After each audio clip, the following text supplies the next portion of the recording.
लड़की मर गया, बच्चा बच्ची कुछ भी नहीं पता। स्कूल गया मैं तो डायरेक्ट डरती सुनाई जो भागे गया माँ तो। जो बच्चे तब छोटे छोटे बच्चे वो वहीं पर मर गए।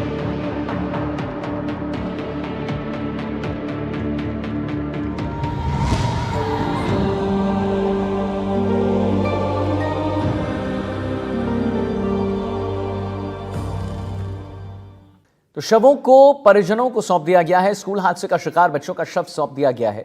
एसपी की मौजूदगी में परिजनों को शव सौंपा गया। 6 अलग अलग वाहनों से पीपलोदी भेजा गया शव। पीपलेदो गांव में शवों का अंतिम संस्कार हुआ। इलाके में रात से तेज बारिश का दौर जो है वो भी जारी है। तो स्कूल हादसे के शिकार बच्चों का अंतिम संस्कार हुआ है। 6 अलग अलग वाहनों से पीपलोदी गांव में शवों का अंतिम संस्कार हुआ है।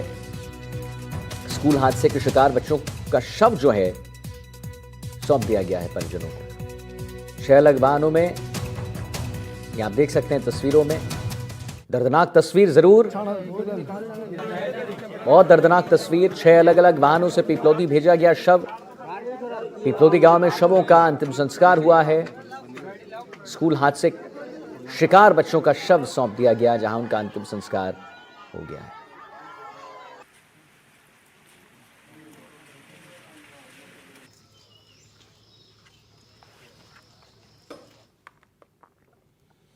जलवाड़ के पीपलोदी गांव में स्कूल की इमारत गिरने से 7 बच्चों की मौत के बाद से गांव में मातम पसरा हुआ है।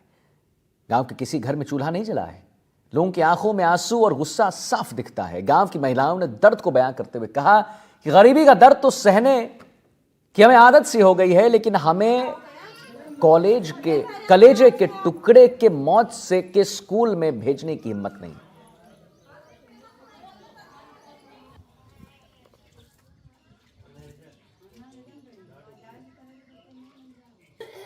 पिपलोदी गांव में मातम पसरा है। एक साथ जो है 6 अर्थियां यहाँ से उठी और सभी का एक साथ अंतिम संस्कार किया। शमशान घाट पर जो भी व्यक्ति मौजूद था उसकी आंखें नम थी, लेकिन आंखों में एक दर्द के साथ गुस्सा भी था कि हादसा जो हुआ उसने जो है उसको टाला जा सकता था या रोका जा सकता था, तो क्यों नहीं रोका जा सका।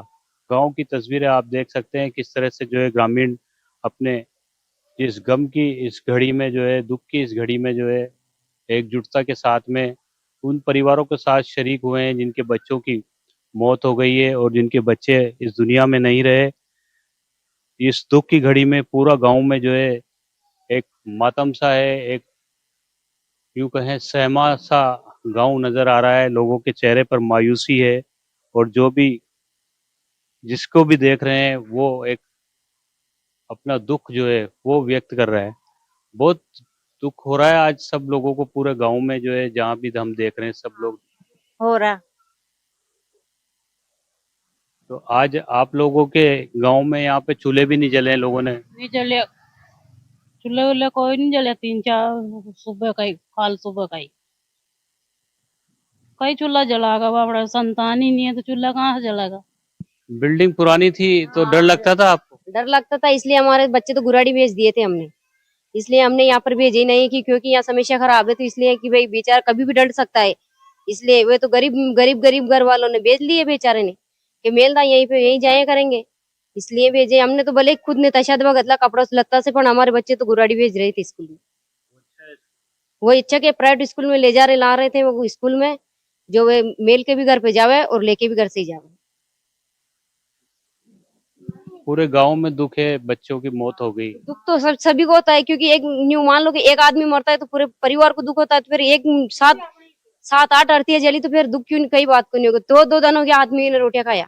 कल सब भूखे बच्चे नामन सब हंसा कसा ही बैठे सब। बहुत बुरा हुआ। एक बच्चा छा बापड़े बेचारे यहाँ स्कूल नहीं भेजेंगे। अब शमशान बन गया वे तो स्कूल तोड़िए हुए, कोई सुनाई नहीं करे। 3 साल से दरगाह दे रहे चा, आज बच्चों की मौत हो गई।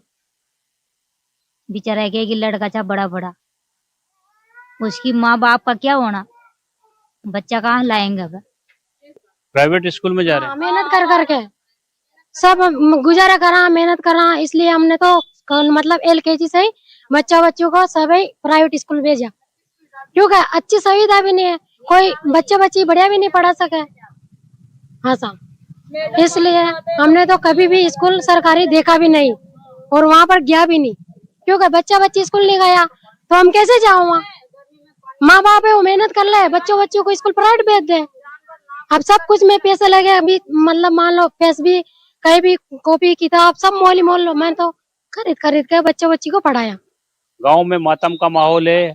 किसी भी घर में आज यहाँ पर चूल्हे नहीं जले हैं। कल से जब से हादसा हुआ है, गांव के सभी लोग जो है इस दुख की घड़ी में शामिल हैं और सबकी एक ही बात है, एक ही मांग है कि हादसा टाला जा सकता था। स्कूल हादसे का शिकार बच्चों का शव सौंप दिया गया है। एसपी की मौजूदगी में परिजनों को शव सौंप दिया गया है। 6 अलग अलग वाहनों से पीपलोदी भेजा गया है शव। पीपलोदी गांव में शवों का अंतिम संस्कार आप देख सकते हैं। कैसे 2 तस्वीरें हम आपको दिखा रहे हैं कि कैसे हाहाकार मचा हुआ है। कई सवाल खड़े होते हैं, क्यों यहां पर ध्यान नहीं दिया गया। जो हम एनडीटीवी राजस्थान पूछता है, मौत का जिम्मेदार आखिर कौन है। जो हम एनडीटीवी राजस्थान पूछे, बिल्डिंग कब यहां पर दुरुस्त होगी। सवाल नंबर 3। सवाल नंबर 4, किसके भरोसे हैं बच्चे। और सवाल नंबर 5, जिम्मेदार क्या कर रहे हैं, तो क्यों नहीं यहां पर ध्यान दिया गया। 2 तस्वीर आप देख सकते हैं, कैसे हाहाकार मचा हुआ है, वो पीड़ा को आप देख सकते हैं। और हमारे पास शाकिर अली, हमारे संवाददाता जो हैं, उन्होंने एक रिपोर्ट तैयार की आपके लिए। जरा ये आपको वो पहले दिखाते हैं।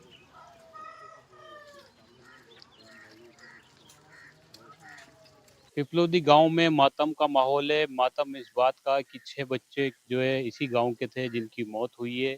एक बच्चा इसके पास वाले गांव का है। तस्वीरें जो है आप देख सकते हैं किस तरह से जो है ग्रामीण जो है अब अंतिम संस्कार के लिए यहाँ से रवाना हो रहे हैं। जो मृतक बच्चे हैं उनकी अंतिम यात्रा में जो है गांव के सभी लोग शामिल हुए हैं। प्रशासनिक अधिकारियों को यहाँ तैनात किया गया है। ये हादसे ने जो है एक ही परिवार के 2 बच्चे भी जो है इसमें शामिल हैं। 2 बहन भाइयों की भी इसमें मौत हुई है। हर आंख नम है, हर चेहरे पर जो है वो दर्द नजर आ रहा है, जिस दर्द को भुलाया नहीं जा सकता। जिंदगी भर ये गांव जो है इस दर्द को नहीं भुला पाएगा, क्योंकि जिस तरह का हादसा हुआ है और हादसे में जो जान बच्चों की गई है उसके बाद गांव में मातम पसरा हुआ है। एक साथ सभी जो शव हैं उनका अंतिम संस्कार किया जाएगा। पूरा जो गांव है वो पूरी तरह से जो है यहाँ पर हर गांव जो है के जो लोग हैं उनके चेहरे पर जो गम नज़र आ रहा है वो साफ तौर पर नज़र आ रहा है। जिस तरह का हादसा हुआ है उसके बाद से गांव की हर गली में से जो है रोने की आवाज़ें आ रही है। ये आवाज़ें जो है कई सारे सवाल जो है उसका जवाब भी मांग रही है। और जिस तरह का घटनाक्रम हुआ है उसके बाद से लगातार यहाँ पर पुलिस जाब्ता भी तैनात है। तमाम जो सुरक्षा के इंतज़ाम हैं वो इंतज़ाम भी यहाँ पर किए जा रहे हैं। लेकिन बड़ा सवाल ये है कि आखिर इन घरों के चिराग बुझे हैं और जो हादसा हुआ है क्या ये हादसे जो है सबक दे करके जो जाते हैं उससे कुछ सबक लिया जाएगा, ताकि आने वाले वक्त में इस तरह के हादसे ना हो, किसी के घरों के चिराग ना बुझे। ये तमाम चीज़ें जो हैं इस गांव में, पिपलोदी गांव में जो मातम है वो मातम चीख चीख कर कह रहा है कि आखिर हादसे जो हुए हैं, ये जो हादसा हुआ है दर्दनाक हादसा, इसको रोका जा सकता था तो प्रयास क्यों नहीं हुए। अब तमाम चीज़ें की जा रही है, जांचें की जा रही है, जांच कमेटियां बिठाई जा रही है, लेकिन बड़ा सवाल यही है कि ये गांव ये दर्द कभी नहीं भूल सकेगा। इस गांव की गलियों में जो बच्चे खेला करते थे वो अब इस दुनिया में नहीं रहे। वो गए थे अपने सपने को संजोने शिक्षा के मंदिर में, लेकिन वहाँ उनकी जान चली गई। कोटा के नज़दीक झालावाड़ के पिपलोदी गांव से सहयोगी हेमंत जोशी के साथ शाकिर अली, एनडीटीवी। रियाज हमारे साथ जुड़ गए इसी खबर पर और जानकारी देने के लिए। देखिए रियाज, हम एनडीटीवी राजस्थान जो है प्रमुखता से इस खबर को दिखा रहे हैं और सिर्फ दिखा नहीं रहे हैं बल्कि हम कुछ सवाल भी पूछ रहे हैं। क्या कर रहे हैं जिम्मेदार। एक सवाल यहां पर यह बनता है, और भी कई सवाल बनते हैं। मौत का जिम्मेदार आखिर कौन है, क्यों वहां पर ऐसे जर्जर बिल्डिंग्स थी और कई ऐसी जर्जर बिल्डिंग्स है जो अभी भी यहां पर मौजूद हैं। रियाज, क्या लेटेस्ट इस खबर पर रियाज बताएं। देखिए, जिम्मेदारी की अगर हम बात करें तो जिन लोगों पर कार्रवाई की गई है, 5 लोगों को सस्पेंड किया गया है, उनको तो प्रारंभिक तौर पर जिम्मेदार मान लिया गया। लेकिन ग्रामीणों में भी इस चीज को लेकर गुस्सा है कि जो असली जिम्मेदार, असली गुनहगार हैं इस पूरे मामले के, यानी कि बड़े स्तर के अधिकारी जिनको लोगों ने कई बार अवगत करवाया और जिनके हाथ में कार्रवाई करने की पावर होती है और उन्होंने कार्रवाई नहीं की, असली जिम्मेदार हुए हैं, उनके खिलाफ कार्रवाई होनी चाहिए। ग्रामीण भी लगातार इस बात को कह रहे हैं। जैसा कि अभी हमने देखा कि बच्चों का अंतिम संस्कार अब वहां पर कर दिया गया है, लेकिन गांव में तो जबरदस्त मातम पसरा हुआ है, वहाँ कोहराम मचा हुआ है और हर जो व्यक्ति है गांव का उसके मन में काफी आक्रोश है, काफी गुस्सा है, जिसके अंजाम कल हमने देखे भी। जब पुलिस पर ग्रामीणों ने पथराव कर दिया, पुलिस की गाड़ियां तोड़ दी, तो पूरे मामले में ये कहना गलत नहीं होगा कि लोगों में काफी गुस्सा है। ये गुस्सा कभी भी फूट सकता है।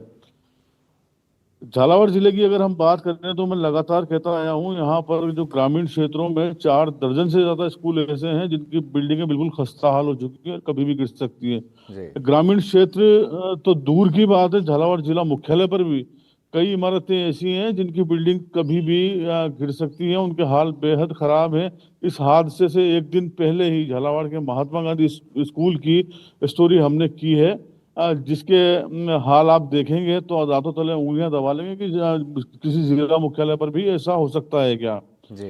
राजनीति लोग कर रहे हैं, एक दूसरे पर जिम्मेदारी डाल रहे हैं, लेकिन अहम सवाल ये है कि जो ग्रामीण है उन्होंने भी इस बात को कहा है कि लोग यहाँ वोट मांगने आते हैं, तरह तरह के आश्वासन देते हैं, लेकिन उसके बाद कोई हाल पूछने नहीं आता और उन्हीं लोगों के पास जब शिकायतें लेकर जाते हैं तो वो सिर्फ शिकायतों को लेते हैं और रद्दी के टोकरे में डाल देते हैं, वरना इन स्कूलों को की जो हालत खराब है कभी की सुधर चुकी होती है।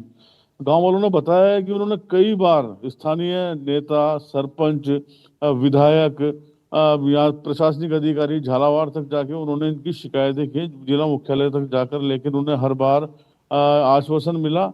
और जब उन्होंने स्कूल के सामने जाम लगा दिया और स्कूल में तालाबंदी कर दी तो उनके विरुद्ध मुकदमा दर्ज करवाने की धमकी दी गई और विरोध को वहीं दबा दिया गया। हो सकता है अगर वो विरोध जब ग्रामीणों ने किया उसको अगर सुन लिया जाता तो यह हादसा टल सकता था। जर्जर इमारत में जो गांव वाले हैं उनके मना करने के बाद ये बच्चों को लगातार बैठाया गया और उनके विरोध को दबा दिया गया और आखिरकार यह नतीजा आपके सामने है कि 7 बच्चे जान से जा चुके हैं और ये कहना भी इसमें गलत नहीं होगा, कई बच्चों का इलाज चल रहा है, आंकड़ा और भी बढ़ सकता है। आंकड़ा और भी बढ़ सकता है। जिन बच्चों का इलाज चल रहा है रियाज, उनकी अब स्थिति क्या है? जैसा आप बता रहे हैं कि आंकड़ा और भी बढ़ सकता है और उसमें बिल्कुल ये बात बिल्कुल सच है कि आंकड़ा और बढ़ सकता है, लेकिन अभी जिनका इलाज चल रहा है अस्पताल में, उनकी स्थिति क्या कह रहे हैं डॉक्टर्स? देखिए, बच्चों की स्थिति की अगर हम बात करना चाहें तो बच्चों की स्थिति फिलहाल ठीक बताई जा रही है और बच्चों की हालत में सुधार है। कुछ बच्चे ऐसे हैं जिनकी हालत खराब बनी हुई है, तो उन पर भी लगातार निगरानी की जा रही है। बच्चे कुछ आईसीयू में भी भर्ती हैं और कई सारी चीज़ें ऐसी भी दबे छुपे तौर पर निकलकर सामने आ रही हैं कि कई सारी चीज़ों को अभी छुपाया भी जा रहा है। हालातों के मद्देनज़र बराबर जानकारी नहीं दी जा रही है। अब धीरे धीरे आज अंतिम संस्कार जब होने के बाद अब धीरे धीरे माहौल जब बदलने लगेगा तो सारी चीज़ें क्लियर हो पाएंगी। चलिए ठीक है रियाज, बहुत बहुत धन्यवाद आपका महत्वपूर्ण जानकारी देने के लिए।